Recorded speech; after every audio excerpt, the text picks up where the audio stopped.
3 ವರ್ಷ ಕಳೆದರೂ ಕೂಡ ಯುದ್ಧ ಮಾತ್ರ ನಿಲ್ತಾ ಇಲ್ಲ ರಷ್ಯಾ ಮತ್ತು ಉಕ್ರೇನ್ ನಡುವೆ.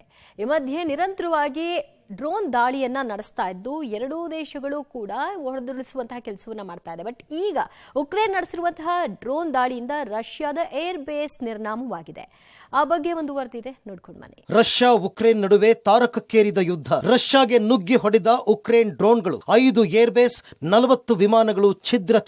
4300 ಕಿಲೋಮೀಟರ್ ಒಳನುಗ್ಗಿ 117 ಡ್ರೋನ್ ಅಟ್ಯಾಕ್. ಕಳೆದ 3 ವರ್ಷದಿಂದ ರಷ್ಯಾ ಉಕ್ರೇನ್ ನಡುವೆ ಯುದ್ಧ ಸದ್ಯಕ್ಕೆ ಮುಗಿಯುವ ಲಕ್ಷಣಗಳು ಗೋಚರಿಸ್ತಾ ಇಲ್ಲ. ಎರಡೂ ದೇಶಗಳು ಯುದ್ಧ ನಿಲ್ಲಿಸುವ ಗೋಜಿಗೆ ಹೋಗ್ತಾ ಇಲ್ಲ.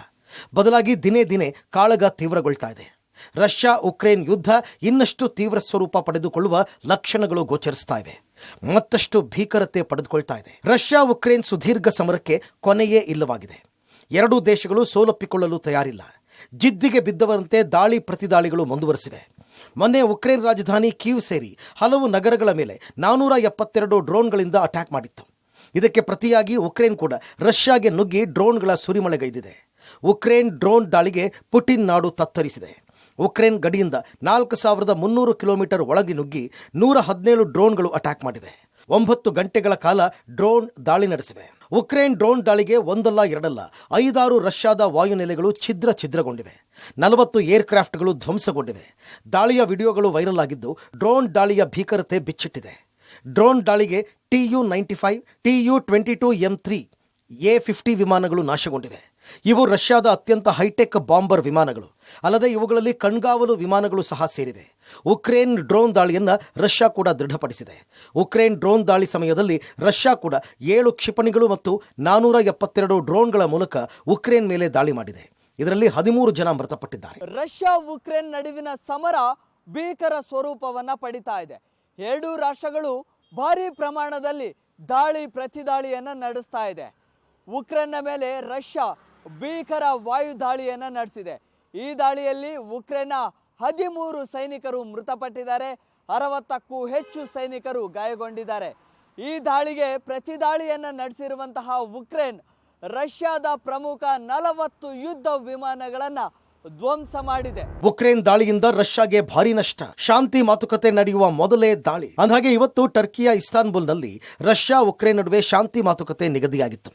ಆದರೆ ಒಂದು ದಿನ ಮೊದಲೇ ನಿನ್ನೆ ಉಕ್ರೇನ್ ರಷ್ಯಾಗೆ ನುಗ್ಗಿ ಡ್ರೋನ್ ದಾಳಿ ನಡೆಸಿದೆ. ಇದು ಶಾಂತಿ ಮಾತುಕತೆಗೆ ಮತ್ತಷ್ಟು ಎಫೆಕ್ಟ್ ಬೀಳುವ ಸಾಧ್ಯತೆ ಇದೆ. ಅಂದಹಾಗೆ ಉಕ್ರೇನ್ FPV ಡ್ರೋನ್ಗಳನ್ನು ಬಳಸಿದೆ.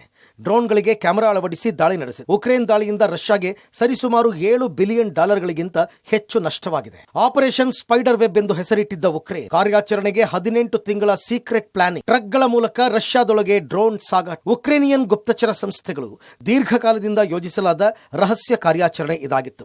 ಉಕ್ರೇನಿಯನ್ ಭದ್ರತಾ ಸಂಸ್ಥೆಯ ಅಧಿಕಾರಿಯೊಬ್ಬರು ಈ ಕಾರ್ಯಾಚರಣೆಯನ್ನ ಸುಮಾರು 1.5 ವರ್ಷಗಳ ಕಾಲ ರಹಸ್ಯವಾಗಿ ಸಿದ್ಧಪಡಿಸಿದರು. ಅಧ್ಯಕ್ಷ ಜೆಲೆನ್ಸ್ಕಿ ಅವರೇ ಇದನ್ನ ಮೇಲ್ವಿಚಾರಣೆ ಮಾಡಿದ್ರು ಅಂತ ಹೇಳಿದ್ದಾರೆ. ಈ ಕಾರ್ಯಾಚರಣೆಗೆ ಆಪರೇಷನ್ ಸ್ಪೈಡರ್ ವೆಬ್ ಅಂತ ಹೆಸರಿಡಲಾಗಿತ್ತು. ಇಂಟ್ರೆಸ್ಟಿಂಗ್ ವಿಚಾರ ಏನಂದ್ರೆ ಡ್ರೋನ್ಗಳನ್ನು ಟ್ರಕ್ಗಳಲ್ಲಿ ಅಳವಡಿಸಲಾದ ಮರದ ಕ್ಯಾಬಿನ್ಗಳ ಕೆಳಗೆ ಅಡಗಿಸಿ ರಷ್ಯಾದೊಳಗೆ ಸಾಗಿಸಲಾಗಿದೆ. ರಿಮೋಟ್ ಮೂಲಕ ಟ್ರಕ್ನ ಮೇಲ್ಛಾವಣಿ ತೆರೆದು ಡ್ರೋನ್ಗಳು ಸ್ವಲ್ಪ ದೂರ ಹಾರಿ ರಷ್ಯಾದ ಏರ್ಬೇಸ್ ವಿಮಾನಗಳನ್ನು ಛಿದ್ರ ಮಾಡಿವೆ. ಜಗತ್ತಿನಲ್ಲಿ ಬಲಿಷ್ಠ ಮಿಲಿಟರಿ ವ್ಯವಸ್ಥೆಯನ್ನು ಹೊಂದಿರೋ ರಷ್ಯಾವನ್ನ ಸೋಲಿಸೋದು ಉಕ್ರೇನ್ಗೆ ಕಷ್ಟ ಆಗಿತ್ತು.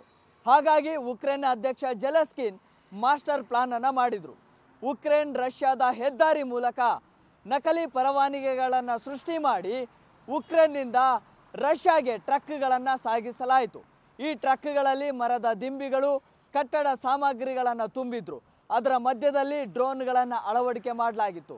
ಡ್ರೋನ್ಗಳನ್ನು ಅಳವಡಿಕೆ ಮಾಡಿ ರಷ್ಯಾದ ಪ್ರದೇಶಗಳಿಗೆ ರೀಚ್ ಆಗ್ತಾ ಇದ್ದ ಹಾಗೆ ಸ್ಫೋಟವನ್ನು ಮಾಡಲಾಗ್ತಾ ಇತ್ತು. ಇದು ರಿಮೋಟ್ ಕಂಟ್ರೋಲ್ನ ಮೂಲಕವಾಗಿಯೇ ಬ್ಲಾಸ್ಟನ್ನು ಮಾಡುವಂಥದ್ದು ಕೂಡ ಆಗಿತ್ತು. ಸೊ ಇದಕ್ಕೆ ಸುಮಾರು 1 ವರ್ಷಗಳಿಂದ ರಹಸ್ಯ ದಾಳಿಯನ್ನು ನಡೆಸೋದಕ್ಕೆ ಪ್ಲಾನನ್ನು ಕೂಡ ಮಾಡಿಕೊಳ್ಳಲಾಗಿತ್ತು. ಅದಕ್ಕೆ ಆಪರೇಷನ್ ಸ್ಪೈಡರ್ ವೆಬ್ ಅನ್ನುವಂತಹ ಒಂದು ಹೆಸರನ್ನು ಕೂಡ ಇಡಲಾಗಿತ್ತು. ಈ ಮೂಲಕವಾಗಿ ರಷ್ಯಾದ ಪ್ರಮುಖ ನಗರಗಳನ್ನು ಧ್ವಂಸ ಮಾಡೋದ್ರಲ್ಲಿ ಈ ಒಂದು ಆಪರೇಷನ್ ಸಕ್ಸಸ್ ಆಗಿತ್ತು. ಉಕ್ರೇನ್ ಡ್ರೋನ್ ದಾಳಿ ಹಿಮ್ಮೆಟ್ಟಿಸುವಲ್ಲಿ ವಿಫಲ. ರಷ್ಯಾದ ಬಲಿಷ್ಠ ಏರ್ ಡಿಫೆನ್ಸ್ ಫೇಲ್ ಆಗಿದ್ದೆಲ್ಲಿ? ಬಲಿಷ್ಠ ಏರ್ ಡಿಫೆನ್ಸ್ ಸಿಸ್ಟಮ್ ಹೊಂದಿರುವ ರಷ್ಯಾ ಉಕ್ರೇನ್ ಡ್ರೋನ್ ದಾಳಿ ತಡೆಗಟ್ಟುವಲ್ಲಿ ವಿಫಲಗೊಂಡಿದೆ. ಭಾರತಕ್ಕೆ S-400 ಏರ್ ಡಿಫೆನ್ಸ್ ಸಿಸ್ಟಮ್ ಕೊಟ್ಟಿರುವ ರಷ್ಯಾ ಉಕ್ರೇನ್ ಡ್ರೋನ್ ದಾಳಿ ಹಿಮ್ಮೆಟ್ಟಿಸುವಲ್ಲಿ ಫೇಲ್ ಆಗಿದ್ದೇಕೆ ಅನ್ನೋ ಪ್ರಶ್ನೆ ಮೂಡಿದೆ. ವಿಶ್ವದ ಬಲಿಷ್ಠ ಏರ್ ಡಿಫೆನ್ಸ್ ಸಿಸ್ಟಮ್ S-400 ಅನ್ನ ಭಾರತ ಪಾಕ್ನ ಡ್ರೋನ್ ಮಿಸೈಲ್ಗಳನ್ನು ಯಶಸ್ವಿಯಾಗಿ ಹಿಮ್ಮೆಟ್ಟಿಸಿತ್ತು. ಆದರೆ ಇದರಲ್ಲಿ ರಷ್ಯಾ ಯಾಕೆ ವಿಫಲವಾಯಿತು ಅನ್ನೋದು ಯಕ್ಷ ಪ್ರಶ್ನೆಯಾಗಿದೆ. ಅಂದಹಾಗೆ ಉಕ್ರೇನ್ ಈವರೆಗೆ 31 S-400ಗಳನ್ನು ಹೊಡೆದುರುಳಿಸಿದೆ. ಇದರಿಂದ 1700 ಕೋಟಿ ರಷ್ಯಾಗೆ ನಷ್ಟವಾಗಿದೆ. ಇದೀಗ ಭಾರತ ಬಳಸುತ್ತಿರುವ S-400 ಕಾರ್ಯಕ್ಷಮತೆ ಬಗ್ಗೆ ಪ್ರಶ್ನೆ ಮೂಡುವಂತೆ ಮಾಡಿದೆ. ಕಳೆದ 3 ವರ್ಷಗಳ ಹಿಂದೆ ಪ್ರಾರಂಭವಾಗಿದ್ದ ರಷ್ಯಾ ಉಕ್ರೇನ್ ಯುದ್ಧಕ್ಕೆ ಶಾಂತಿ ಮಾತುಕತೆಯ ಮೂಲಕ ಇನ್ನೇನು ಕದನ ವಿರಾಮ ಘೋಷಣೆಯಾಗೇ ಬಿಡುತ್ತೆ ಅಂತ ಭಾವಿಸಲಾಗಿತ್ತು. ಆದ್ರೀಗ ಅತಿ ದೊಡ್ಡ ಕಾಳಗ ಶುರುವಾಗುವ ಮುನ್ಸೂಚನೆ ಸಿಕ್ಕಂತಿದೆ. ರಷ್ಯಾ ಉಕ್ರೇನ್ ಯುದ್ಧ ಇದೀಗ ಹೊಸ ದಿಕ್ಕು ಪಡೆದುಕೊಂಡಿದೆ. News desk, public TV.